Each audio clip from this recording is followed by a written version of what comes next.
Hey guys, Timothy here for Sharp 11 Music. We're now halfway through the Sonny Stitt challenge, and we figured it might be a good idea if I show you how I chose to tackle the more difficult parts and maybe help you out a little bit with those more challenging and fast lines. I'm gonna try to cover every possible angle here. The first line is in bar 7, and it did occur to me that I left out a few slide indications in the sheet. In general, I didn't put in too many articulations in the sheet because I want to keep it as neutral as possible, but in hindsight that may not have been the best idea.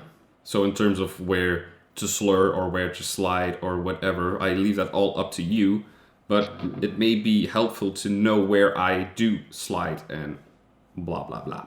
So this first line,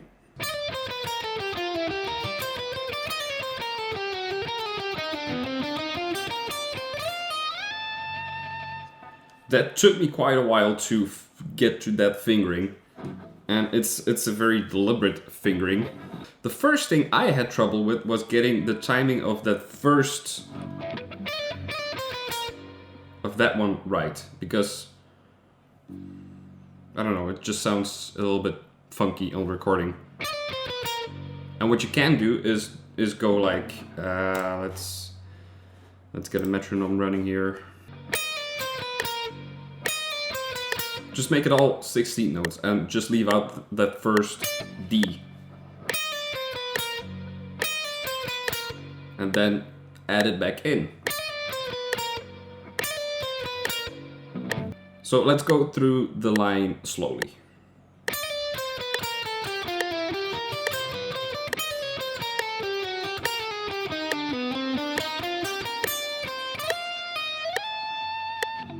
Actually, I do a pull off here as well.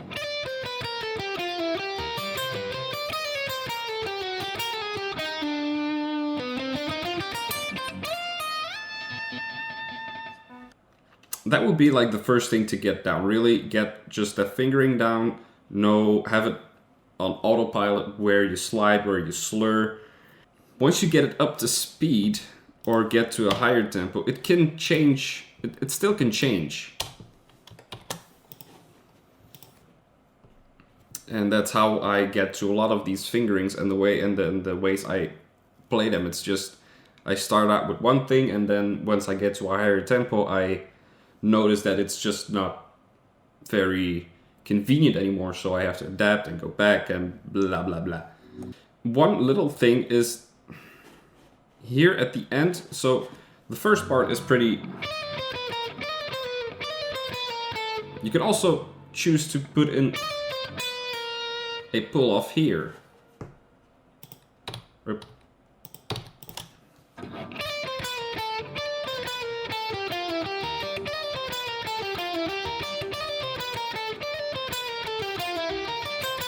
You can also choose to put a hammer on here.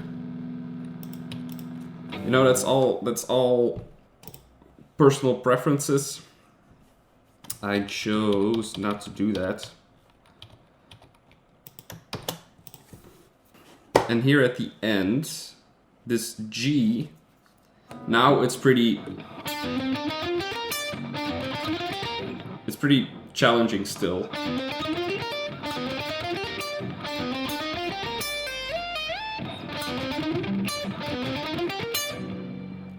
I maybe also notice I have to put a little bit more pressure on the pick when I come to this passage.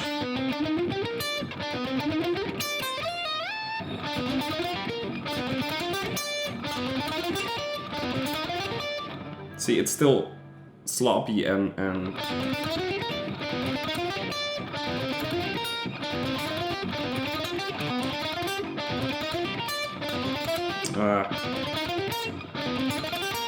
especially this one is tripping me up.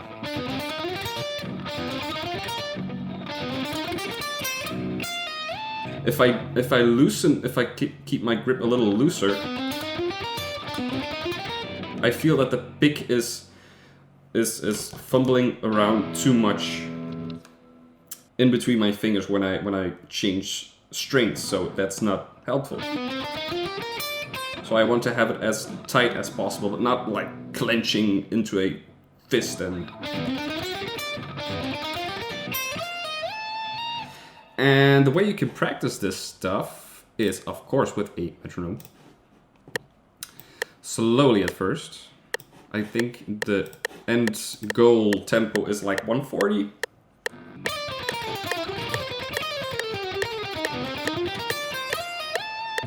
Something like that. So once you have that fingering down, once your fingers kind of know where to go, and you notice you're having difficulties at a certain passage or you're getting tripped up on a certain spot, you just chunk it up and you do like little bursts.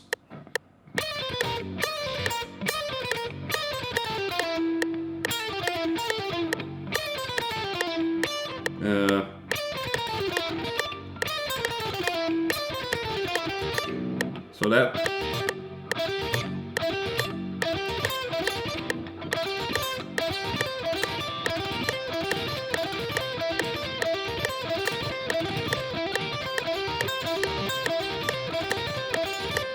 See, I'm just experimenting, I'm playing around with it, I'm trying different things, slurring or hammering on certain notes using economy picking, and it's not like my cleanest performance ever or whatever, but we're practicing.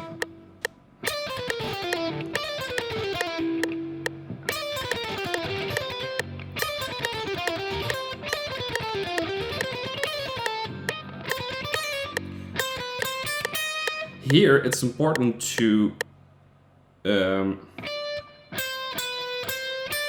once you get to this D, this E flat, I would recommend you take that with your third finger. So you're ready for that.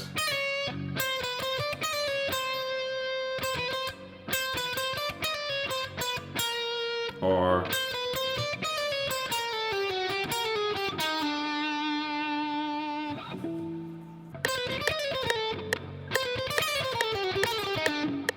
see, that's just make these little bursts go as fast as you can. You don't have to go to the highest tempo at the first go. I actually wouldn't suggest that. But you go up to a tempo where you feel that you're having some difficulty. And you just make these little chunks, these little bursts, try to make them longer, try to connect the whole thing eventually. And actually I got sidetracked because I wanted to say this end here. There's another way to play it. You can play this G on the third string as well, and then it becomes a more legato thing.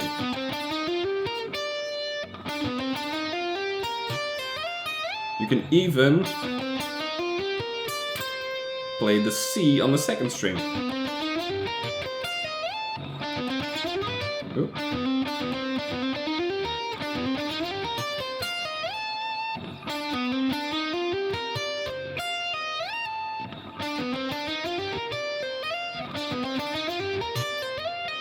So really experiment with the fingerings. This is just like a template. This is what worked for me. Maybe if I was given another week to record this, maybe I would have gone for, I don't know. It's just all possibilities. We're making a guitar arrangement from a saxophone solo, so whatever works. Then we have a little fast thingy. I don't think that's much of a problem.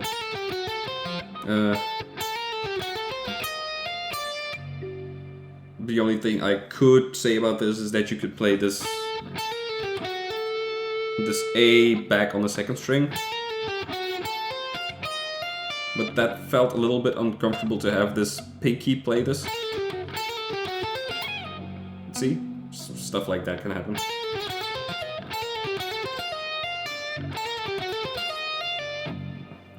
Personal preference. And then... Yeah.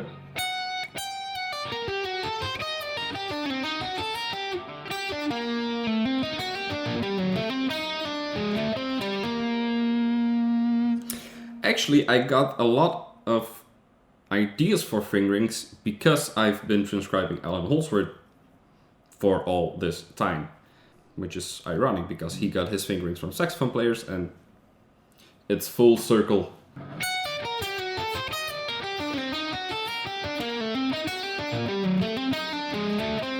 Stuff like that. I would not have chosen that a few years ago to have that. What's that last thing? But it works.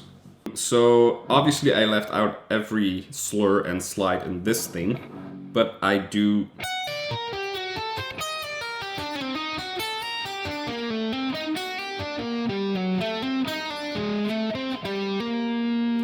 use a lot of economy picking and slides and hammer-ons and pull-offs. Slides, economy picking, hammer-on, slides.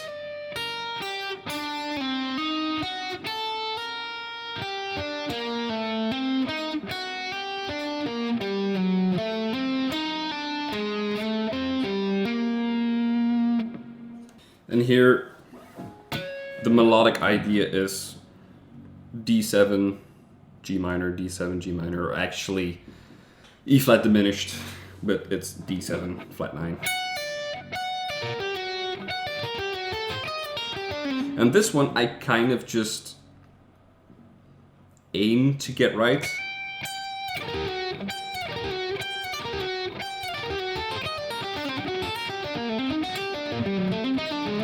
That was pretty sloppy.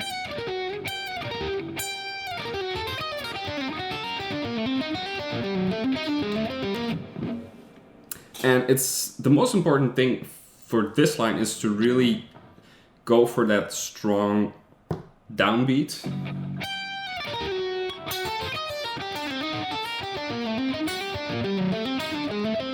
Even though you're,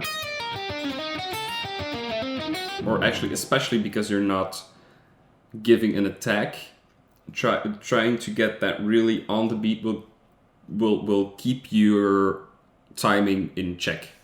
Once again, you can use different fingerings for this, different ways of playing this. This is simply my suggestion. And then the line that almost made me give up on this.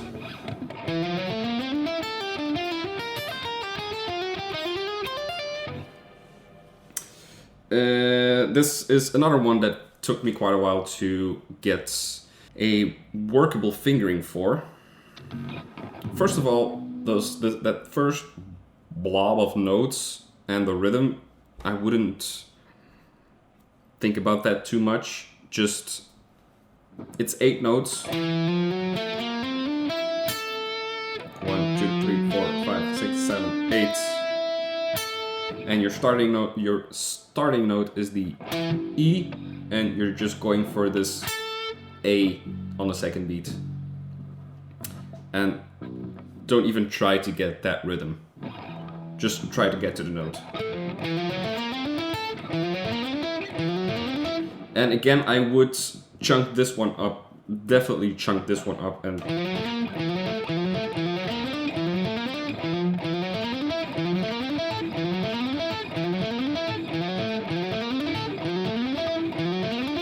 especially the tail end of this. This is pretty simple. You just blow up. Although the slide is a bit tricky. But this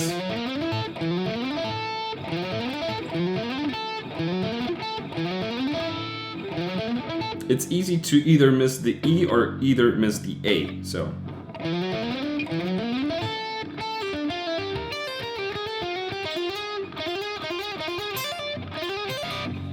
once again, this line, It's such a typical bebop line, and I've played it before like a million times, maybe not a million, but a lot. And it's the first time I had to come up with a fingering, with this kind of fingering for that line, which is interesting.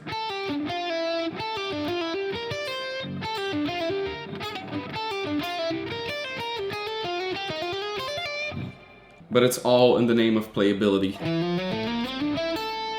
Let's go through it slow once again.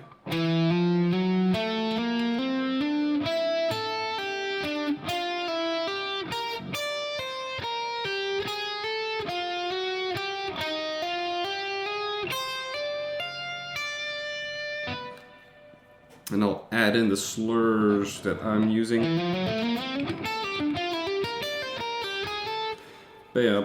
So it's always on the second and the fourth 16 notes.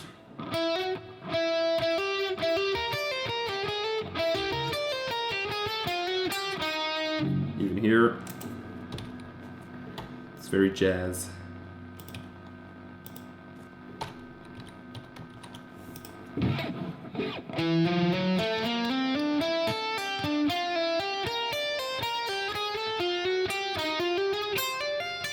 Even here, I have to extend that one.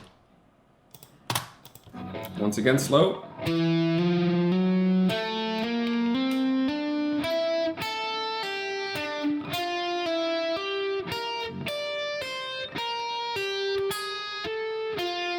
Here.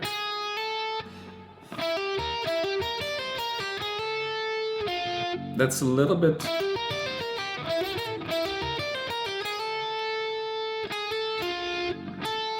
I'm priming my third finger to make that roll to the third string, so that's something to keep in mind.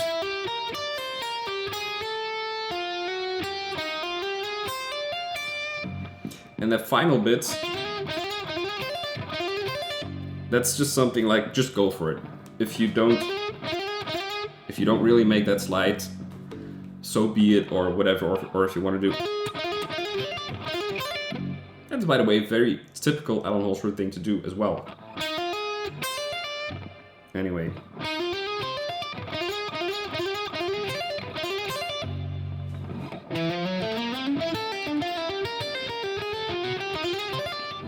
Also, yes, I'm using a distorted sound, so it's a little bit easier to get those legato lines even, but it works with a cleaner sound just as well. And note, I'm having my neck, I have my guitar pretty high up, and my neck is pretty tilted, so that all adds up and it helps for playability. Well, the last thing, well, we can go through it. It's not that complicated, actually.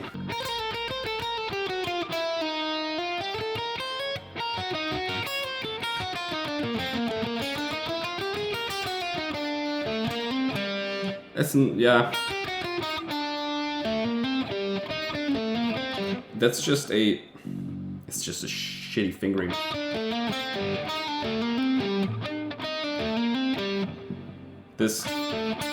These fourths, saxophone players love playing them, and I hate playing them.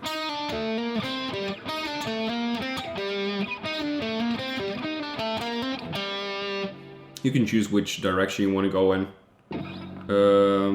At the beginning, make sure you have this G with your pinky, otherwise you have to slide twice, and that's not very convenient.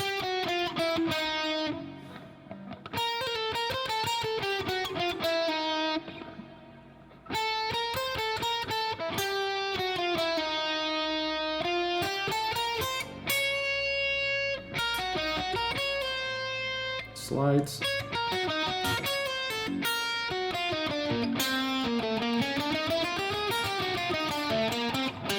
I think I went for a pretty strict alternate picking thing here.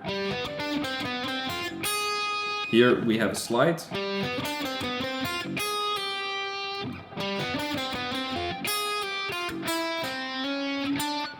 Hammer on.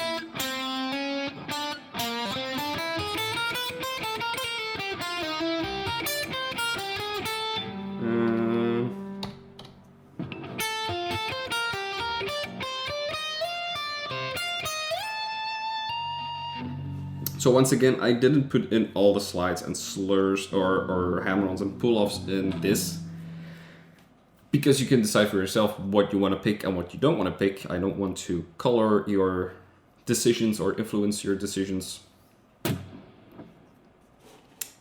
But I do want to point out this A flat to G slide, and this C to C sharp hammer on. And this,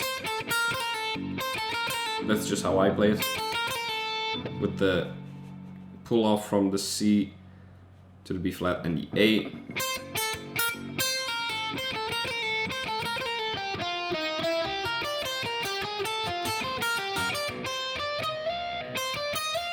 And that's all on one string.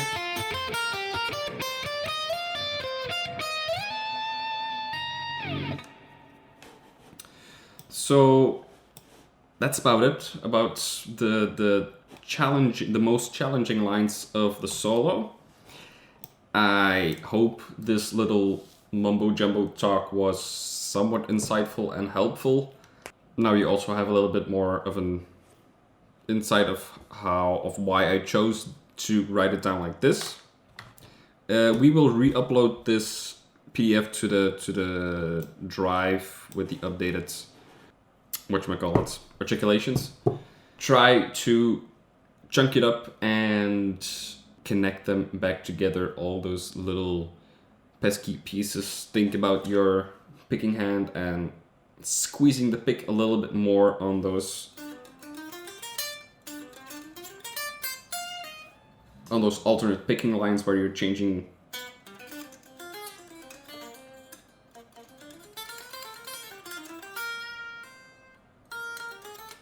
whatever the line is. You get the idea. So those are little things that may help and add up. Also experiment with your neck height and stuff like that. Experiment with sound, experiment with what you pick and what you hammer. Here, just aim to get to this A, really chunk this one up, and first aim for that. Well, you can chunk it up in the first 3 notes, and then you can aim for that D. Just try to hit every note. Then go for the E, and then eventually go for the A. And then you can just isolate this part, and then isolate the other part, the final part, and then add it back together. If you're struggling on the higher tempos, try to stick it out there in the higher tempos to get that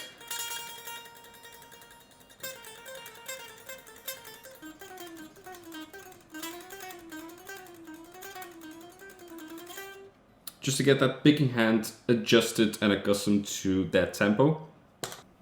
If you have any questions or comments or remarks, just let me know in the comment section and I will get back to you. I wish you good luck with the rest of the challenge. For the remainder of the challenge, you still have 1 week to go. And I hope you're having fun with it, most of all, and I hope you're learning stuff.